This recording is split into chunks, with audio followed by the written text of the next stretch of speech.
So, yun guys, welcome back.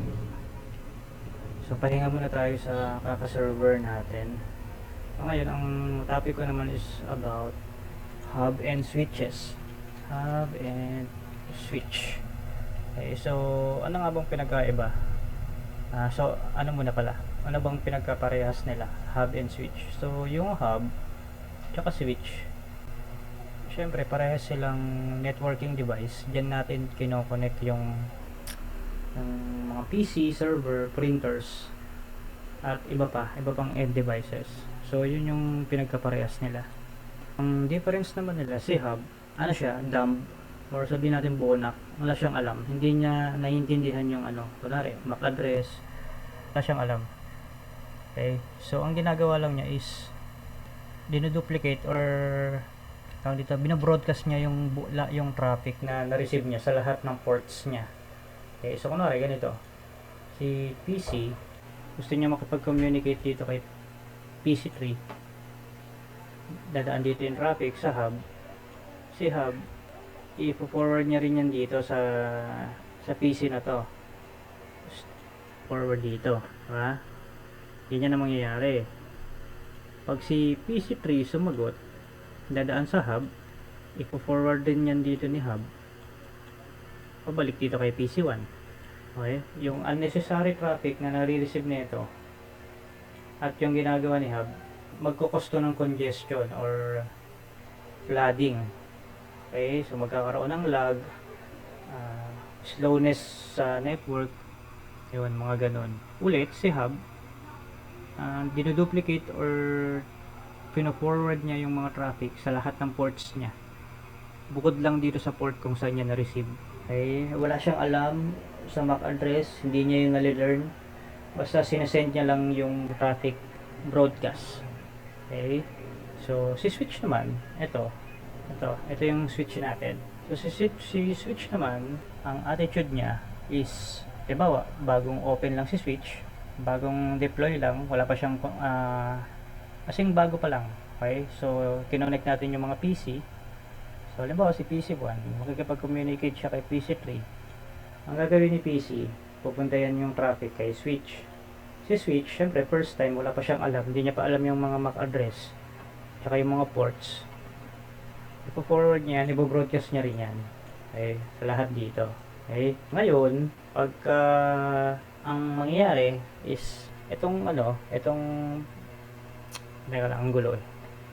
So, ang mangyayari, ang gagawin ni switch is, yung MAC address nito, tsaka yung port, kung saan nakasaksak si PC, isi-save ni switch sa kanyang MAC address table. Okay?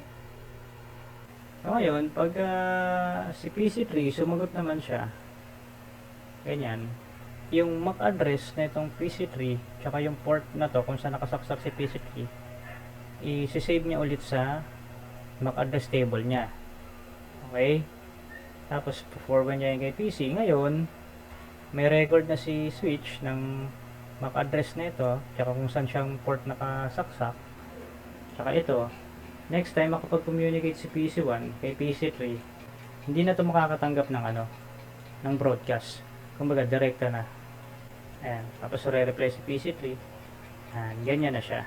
So, gano'n nag-work si switch. Nalalearn niya yung mga MAC address, tsaka yung port or interface kung saan nakasaksak yung mga devices. Okay? So, ngayon, i-demo ko. Tanggalin ko muna si switch. I-demo ko si hub kung paano talaga siya nag-work. Okay? So, dito, may mga IP address na yan. Ayan, 2.1, 2.2, okay? So, ito, 2.3. So, ang ginamit ko muna dito is Packet Tracer, guys, para mas madali yung simulation. So, kunwari, si PC1, makikipag-communicate siya kay PC3.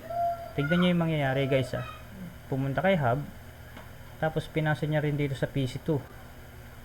Diba? Nag-i-X kasi, dinadrop ni ni PC2, hindi kasi para sa kanya yan eh. So, bumalik, forward niya ulit dun kay PC2. Diba? Balik na rin naman natin from PC3 to PC1. Okay, pumunta ulit ang hub, pinorward ulit dito sa PC2. Diba? Dinadrop lang ni PC kasi hindi yan para sa kanya. So pumunta kay hub ulit, tapos forward niya ulit yan kay ano, ay PC2.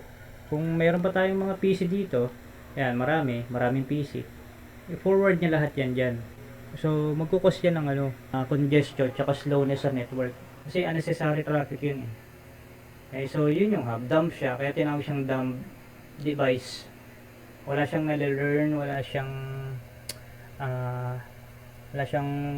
dependencies kung saan siya magbe-base, kung saan niya ipo-forward yung traffic, ganun. So punta tayo kay switch naman. So ito si switch guys, ito network switch. Okay, so ganito siya nag-work. Sabihin natin si switch, di ba si switch nale-learn niya yung mga MAC address tsaka port. Ito yung mga port kung saan nakasaksak yung mga PC. Sabihin natin si switch, bagong ano pa lang, bagong deploy, wala pa siyang nale-learn. Pakita natin, puntahan natin si switch. Ito si switch guys. So check natin yung MAC address table. Diba? Wala pa siyang nale-learn na MAC address, na ports, na VLAN. Wala pa, kasi wala pang communication na nangyari dito eh. So ganito kasi mangyayari niyan. Halimbawa, si PCA gusto niya makipag-communicate kay PCB. Ang gagawin ni PCA, magsisend siya dito ng traffic kay switch, tapos tatanungin niya si switch kasi kung sino gusto, sasabihin kasi ni PCA, gusto kong makipag-usap kay 192.168.1.2, pero hindi ko alam kung sino yon. Okay, sabihin natin itong MAC address, ito yung tao, yung IP address, ito yung address mismo. Kunwari, address yung street sa lugar nyo. Yan, hindi ko alam kung sino, so kailangan niyang malaman yung MAC address nitong PCB. So mag-send siya ng ARP request. Yung ARP kasi, tinatawag na ARP ay Address Resolution Protocol. So, di ba gaya sa ano, sa mga huling video ko, yung DNS, di ba, nire-resolve niya yung domain name sa IP address. Ito naman, i-resolve yung IP address to MAC address. Okay, so nag-send ng request si PCA kung sino yung, kung anong MAC address na itong 192.168.1.2. Ngayon si switch wala pang alam, hindi niya pa alam kung sino to, kung ano yung MAC address, kung saan port nakatutok or nakatusok. Gagawin ni switch, forward niya sa lahat ng ports niya. Forward. Okay. So ngayon, itong kung sino man yung may-ari na, kung sino mang PC yung may IP address na 192.168.1.2 na to, siya lang yung magre-reply. Ito, hindi, 1.3 siya. So, i-drop niya na yung packet. Ito, 1.4. So, i-drop niya na rin yung packet. So si PCB ang may-ari ng 1.2. Ngayon sasagot siya. Ako to. Dito ako nakatira. Ito yung akin tong 1.2. Ito yung MAC address ko. Isasagot niya yun sa switch. Okay. So ngayon si switch, marireceive niya yung traffic from PCB. Ipo-forward niya yan ngayon sa PCA na, ito yung MAC address ng IP address na 192.168.1.2. Okay, so ngayon, alam na ni PCA kung ano yung MAC address nitong PCB. Alam na rin ni switch kung ano yung MAC address ni PCA kasi nga, pag daan ng traffic sa kanya, sinave niya na yan sa MAC address table niya. Tapos itong port kung saan nakatusok si PCA. Ngayon, pagbalik naman ni PCB kay switch, sinave na rin niya yung MAC address sa MAC address table niya, at saka yung itong port na to kung saan nakatusok si PCB. Okay, so testing natin, demo natin. So punta natin ulit MAC address table ni switch. So wala pang laman, di ba? Try natin makapag-communicate from PCA to PCB. Tingnan nyo yung mangyayari.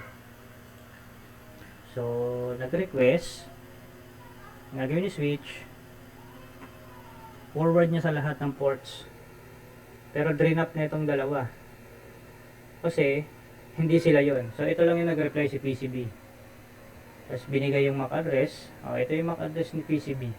Okay, Yun yung tinatawag na ARP request. Ngayon, pag nag-ping ulit, ay wait lang. Papakita ko muna yung sa switch. So, nangyari na yung ARP request. Nakikita nyo sa MAC address table ng switch. Ayun o. Nalaman niya yung MAC address. So, tingnan natin kung sino to. Yung A203. Ito yan si PCA. Saan siya nakatusok? Sa Fast Ethernet 01. Ito, Fast Ethernet 01 niya. Okay?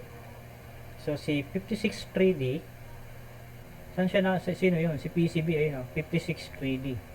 Saan siya nakatusok? Kay FA02. Okay?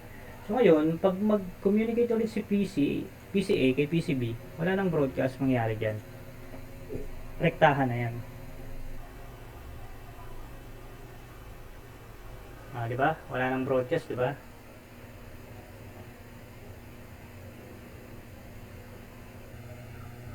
Kasi alam niya na kung saan ipapadala yung traffic. Di ba? So, isa pang example. So, ito kasi gawin naman natin from PCA to PCC. Di ba? Hindi ang MAC address ni PCC BBBD. Hindi niya pa alam yung BBBD, pero alam niya na yung kay PCA, yung 82A203.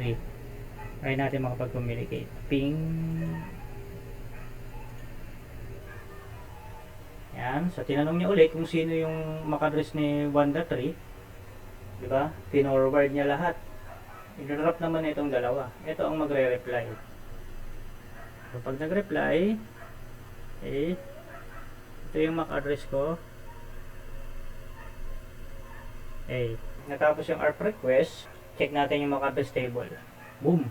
Diba? Yung BBBD na-learn na ni switch. BBBD. So, makapag-communicate ulit si PCA kay PCC or vice versa, PCC to PCA, wala nang broadcast. Kasi alam na ni switch kung saan niya ipapadala yung traffic. Kung para kay PCA yan, alam niya kung saan nakatusok si PCA at kung ano yung MAC address niya. So, ganun lang nag-work yung switch, guys. Para sa lahat ng device. Kailangan alamin muna yung MAC address, and then pag nalaman yung MAC address, alam na ni switch kung saan niya ipapadala yung yung traffic. Hindi niya na yan i-broadcast sa lahat. Hindi gaya nitong hub. Hindi gaya nitong hub na i-broadcast niya sa lahat yan ng port. Kung meron man dito, broadcast niya yan sa lahat. So, mas mabagal ang network, mas congested. At ano ba? Yun, mabagal. Kakaroon mag-disconnect yung mga user. Okay, so dito naman sa switch is ito yung tinatawag na intelligent device. Kasi nalalearn niya yung mga MAC address, yung mga MAC address ng mga device at kung saang port niya nakatusok para pag may na-receive siyang traffic, pag may na-receive si switch na traffic, malalaman niya kung para kanino yon based sa MAC address tsaka sa port kung saan nakasaksak yung device na yon. Okay, so yun lang muna guys, maraming salamat.